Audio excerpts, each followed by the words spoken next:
Inevitável, Nuno, começarmos pela nova frente de guerra de Donald Trump, que é económica. Acha que está sempre doente? Usa o Dr. Google mais do que devia? Perde-se nas dicas e conselhos de saúde pelas redes sociais?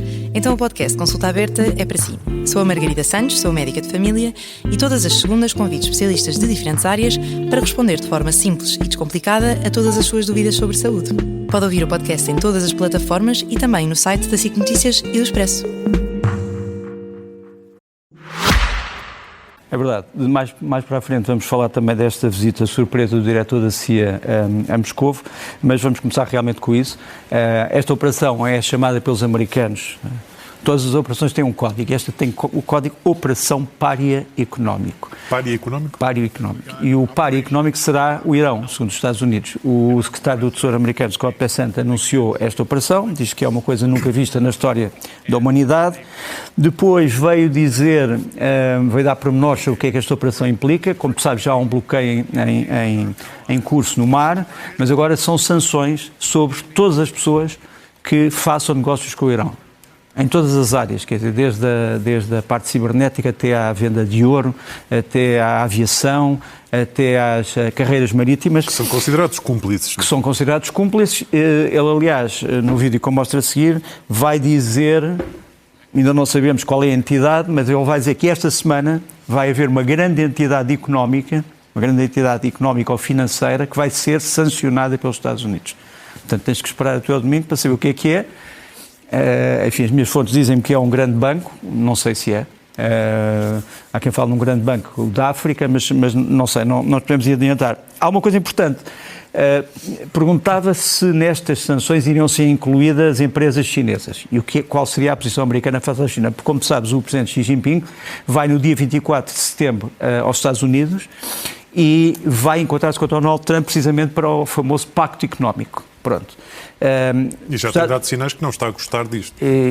Exatamente, porque uma das coisas que foi perguntada ao Scott Bessent nesta conferência foi precisamente, e é o terceiro vídeo, foi precisamente, será que a China vai ficar isenta destas sanções? E ele diz, ninguém ficará isento. Todos aqueles que fizerem comércio com o Irão serão alvo destas sanções. A China respondeu imediatamente. Temos aqui a declaração do porta-voz do Ministério dos Negócios Estrangeiros chinês, que veio dizer o seguinte: a nossa cooperação, vou citar, a nossa cooperação com o Irão respeita ao direito internacional e não pode ser interrompida. Tomaremos todas as medidas para garantir os nossos direitos e interesses. Portanto, é uma resposta, me parece, perfeitamente clara. E depois gostava de mostrar aqui dois encontros no meio destas sanções.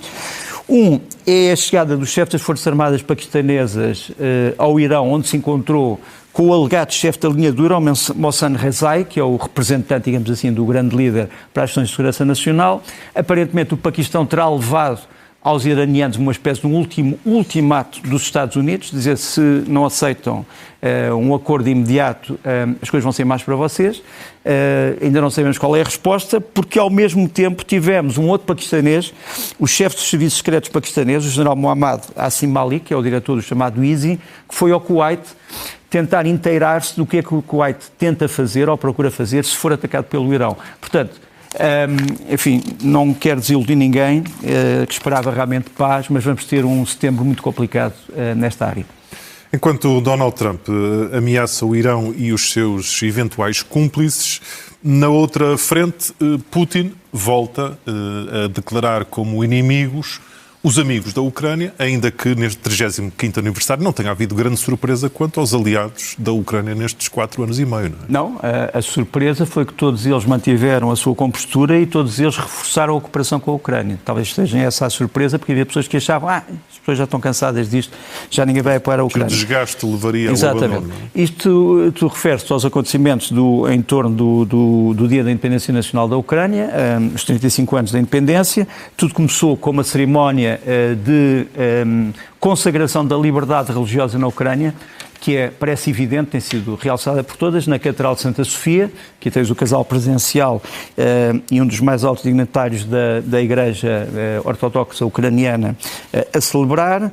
No dia anterior às celebrações, os dias anteriores às celebrações tinha tido um encontro importante entre Zelensky e a pessoa que vês à direita é o novo chefe da missão diplomática americana em Kiev, Paul Houston, um diplomata muito especializado e, sobretudo, que vem também dos setores das informações dentro do Departamento de Estado, e é um homem que levou várias mensagens e que já terá informado, nesta altura, Zelensky da visita do diretor da CIA que se deu hoje. Por outro lado, estas celebrações foram muito emocionantes e foram muito emocionais. Tu tens aqui, por exemplo, a Força Aérea Ucraniana que se quis associar às celebrações da independência com esta música, muito rapidamente. Vamos ouvir um bocadinho. All I want is to be free. A ideia é I just want to be free. Embora as imagens sejam imagens de pessoas que sofreram estas tempestades de aços da guerra. Depois também há uma coisa muito bem pensada. Esta parada em Kiev não se podia fazer, obviamente, com milhares de homens, nem com milhares de carros de combate, que estão todos na frente, mas fez-se com o quê? Fez-se com veículos robóticos, os chamados drones de terra, depois drones no rio, que banha a cidade de Kiev, e drones no mar. Foi uma coisa, e drones no ar. Foi uma coisa muito bem pensada. Demonstração de força dos tempos modernos, para os tempos modernos, não é? Estamos a falar de centenas de veículos que apareceram e que, por exemplo, quando foi a famosa parada de Moscovo, que Moscovo disse que não podia ser atacada pela Ucrânia, não se passou nada disso. Portanto, os ucranianos continuam a ter ideias e continuam, digamos assim, a surpreender o mundo. O que também, penso eu, que surpreendeu foi esta promessa dos britânicos de transferir material não conhecido, mas que era material sensível, para o fabrico na Ucrânia deste míssil Storm Shadow. O Storm Shadow é um míssil de cruzeiro, é um míssil que, ao contrário do que eu tenho visto, tem um alcance não de 250 km, isso é a versão de exportação, a versão original é de 500 km, tem uma carga explosiva muito grande, e a França já tinha dado autorização para a transferência de tecnologia para os ucranianos, porque este míssil é um míssil franco-britânico, portanto chama-se Scalp na versão francesa e o Storm Shadow na versão britânica, e com estas autorizações a Ucrânia fica mais uma vez equipada com a possibilidade de atacar alvos sensíveis na Rússia a 500 km de distância. Este míssil pode ser usado quer pelos aviões Su-24, que são aviões soviéticos transformados pelos ucranianos, quer pelos famosos Mirage 2000 que foram fornecidos pela França. E, portanto, esta flor frágil de Kiev é uma flor frágil que continua a ser sustentada por um sacrifício perfeitamente enorme. Eu não imaginava na minha geração vir ver um sacrifício tão grande como aqueles que eu via da parte de pessoas que já passaram em relação à Segunda Guerra Mundial, mas esta flor frágil continua a existir. E aproxima-se perigosamente da duração da Segunda Guerra Mundial. Vamos ao barómetro, que é como quem diz coisas que sobem e descem, e trouxeste a subir um clássico da economia. O Milton Friedman, dos anos 80, porque é uma observação do Milton Friedman, eu redescobri e achei que valia a pena. Milton Friedman perguntar-lhe o seguinte: porquê é que as pessoas agora, isto agora é nos anos 80, do século passado, protestam contra a imigração, a chegada de imigrantes, e quando se deu a imigração para os Estados Unidos em 1914 ou antes, porquê é que não havia protestos? E ele diz uma coisa muito simples e que me parece de grande bom senso, diz assim: é que a imigração tradicional era uma imigração à procura de emprego e num sítio onde havia empregos. A imigração atual, e nos anos 80 era assim e hoje é pior, é uma imigração à procura de benefícios do Estado. Quer dizer, a principal função não é a procura de um emprego. Eu acho que é uma observação muito bem vista e que deve ser outra vez pensada, porque corresponde muito à realidade. E isto é subir. A descer, eu devo dizer que foi a maneira como foi discutido o problema da segurança social em Portugal, porque, mais uma vez, as discussões não se fazem sobre factos, fazem-se sobre teorias da conspiração, cada partido tem a sua opinião, e eu gostava era que se falasse dos factos, e a verdade é que... Mas continuamos a ouvir o Milton Friedman. Exatamente. Exatamente.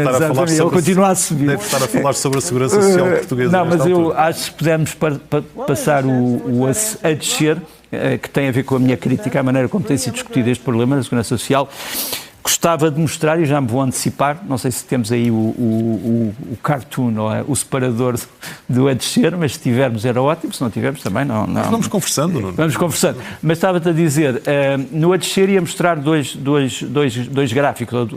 Há um instituto chamado Instituto Mercer, que é uma instituição muito interessante de análise, que tem classificado os sistemas de segurança social em todo o mundo.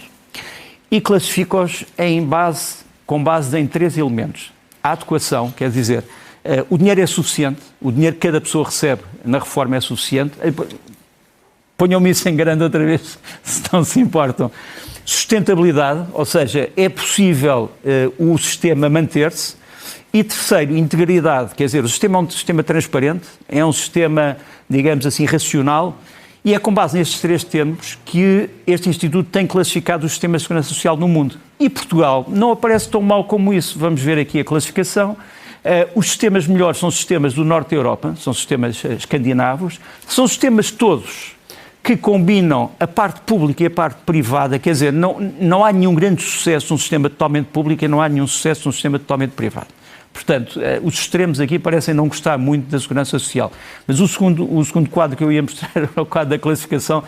Portugal aparece aqui, portanto, tens ali que são os países essencialmente da Escandinávia, mas Portugal aparece logo num grupo 2 e à frente da Espanha, que aparece só no grupo 3. Apesar de tudo, considera-se que Portugal é bom em 2 dos elementos, que é o elemento da sustentabilidade e o elemento da suficiência, não tão bom na integridade, quer dizer, há coisas que têm que ser corrigidas no sistema português, sobretudo, isso é o grande receio que eu noto em muitas pessoas, infelizmente, é discutir estas coisas. Isto tem que ser discutido. Quer dizer, nós temos que discutir e temos que discutir sem os paninhos dos partidos. Eu não preciso saber. Mas aqui em Portugal tem sido inevitável ligar às ideologias e às correntes partidárias. Olha, Rodrigo, é por isso que eu preciso descer e continuar a descer. Vamos avançar para os lugares quentes, onde falamos agora de Israel e da Turquia. Há aqui algum perigo iminente? Olha, não precisamos de mais uma guerra. E, sobretudo, uma guerra entre 2 grandes poderes. A Turquia, que é um dos maiores exércitos da NATO, e a Israel, que é a grande potência do Médio Oriente. E o problema é que a Turquia e Israel estão verdadeiramente costas voltadas uma para a outra e com uma retórica extremamente complicada. Tudo isto tem neste momento a ver com a Síria, quer dizer, a Turquia é um aliado da Síria e Israel não gosta disso. A Turquia é um aliado da Síria e a Síria é um aliado dos Estados Unidos. Israel também é um aliado dos Estados Unidos.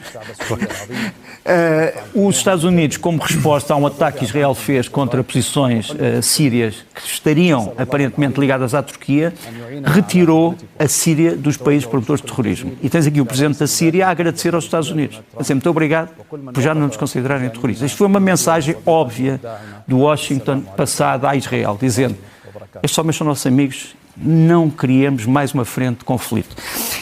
E é preciso não nos esquecermos, e antes do o vídeo que eu te vou mostrar aqui só tem 5 segundos, por razões que eu depois também explico. Houve uma altura em que a Turquia e Israel eram amigos, tinham colaboração nos serviços secretos, na defesa, na segurança, na economia. A última vez que tu encontraste um líder israelita e o líder turco foi em 2023, que é o vídeo que vamos mostrar a seguir, nos Estados Unidos, e isto foi poucas semanas antes do 7 de outubro, que vitimou, como se sabe, uma série de civis de Israel. Este vídeo só tem 5 segundos, em que vês Erdogan a cumprimentar Netanyahu. Não é uma montagem, mas muitas pessoas quiseram que este vídeo desaparecesse, porque a memória histórica da relação entre estes países é uma memória oscilatória, mas ninguém está destinado a guerras. As guerras podem ser evitadas. Bem, e nesta altura seria mais achas para a fogueira. Vamos àquilo que liga Portugal ao exterior, falando de uma delegação que foi ao Vaticano. É verdade. Isto já estava planeado há algum tempo. É a delegação em torno do Vicariado Castrense, em que as forças de segurança, de defesa e as forças armadas, a polícia, a GNR, etc. Mas ganhou uma súbita simbologia adicional, não é? Uma simbologia adicional. Vamos mostrar aqui imagens do encontro. Foram os militares e os guardas e os polícias portugueses foram muito bem recebidos.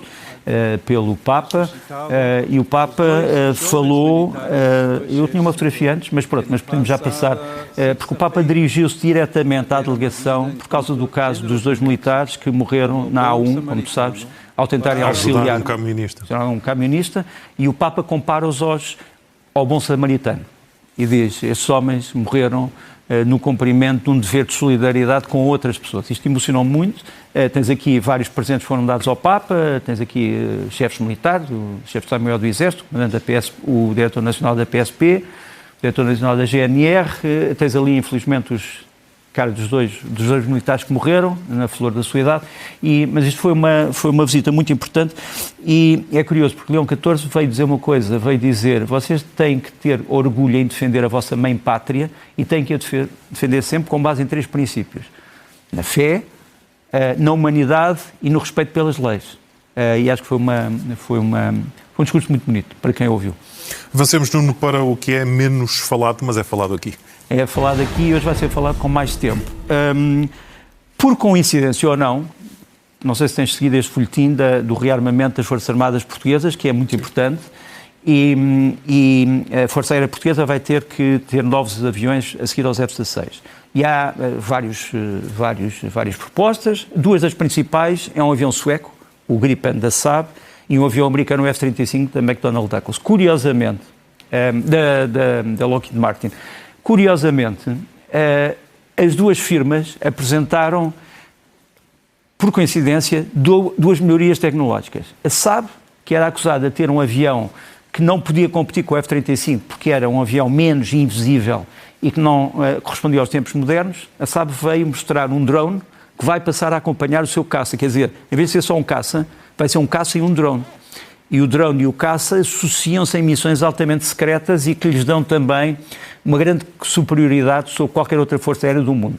Portanto, um avião que era acusado de não ser muito bom no chamado ataque profundo, veio mostrar o seu drone irmão, ou o seu drone, o casal do drone. Mas é um drone por avião? É um drone que vos voa ao lado do avião. Ao lado? Ao lado ou nas proximidades? Não acoplado. Mas quer dizer, mas isso é uma boa pergunta, mas para a qual eu não tenho uma resposta. Ou se calhar, se tenho, não vou dizer aqui, apesar de ser confidencial, mas seja como for, assim, porque isto é ainda um modelo que está agora a ser experimentado. Os americanos vieram dizer o quê? Vieram dizer que o F-35, que era acusado de ser um avião mau de defesa aérea, porque os mísseis que tinha não eram tão poderosos nem de tão longa distância como o Saab, veio mostrar aquilo que é neste momento o míssil de defesa aérea, ARAR, mais poderoso do mundo e com maior alcance. É um míssil que se chama Malice, foi apresentado agora, o AIM 424, tem um alcance de 450 km, quer dizer, tu podes abater um avião a 450 km de distância, que é uma coisa brutal. E isto é coincidência, mas assim, um avião que era tido como pior no ataque profundo mostrou um trunfo do ataque profundo e um que era considerado pior na defesa aérea, ARAR, mostrou um trunfo. Mas isto é tudo uma coincidência. Sim. Agora, vamos falar muito rapidamente da visita do diretor da CIA a Moscovo. Este é o avião em que ele partiu, isto não é em Moscovo, não, isto é só para dizer que é o avião exato, é um C-17A com o código REACH 4555. É um avião que vem equipado com uma coisa chamada Silver Bullet, ou seja, este é um avião de transporte de tropas e de material, mas pode ser transformado num quartel-general, que é o chamado Silver Bullet. E, portanto, trazia lá dentro o diretor da CIA e outras pessoas, que depois virá a saber um dia destes que eram. Vieram da base de Andrews, chegaram a Moscovo às 10 da manhã de Moscovo e saíram de Moscovo às 7 da tarde. Temos aqui o avião a chegar a Moscovo, filmado pelos moscovitas, que dizem é um avião americano. Mas todas as pessoas acharam normal. É um avião americano, não é um drone, felizmente, não estamos a ser atacados. E depois tens aqui o plano de voo. Depois tens aqui a delegação com 2 veículos da Embaixada Americana e 2 veículos da CIA, que vão aqui escoltados pela polícia em Moscovo. E que tipo de contacto será este?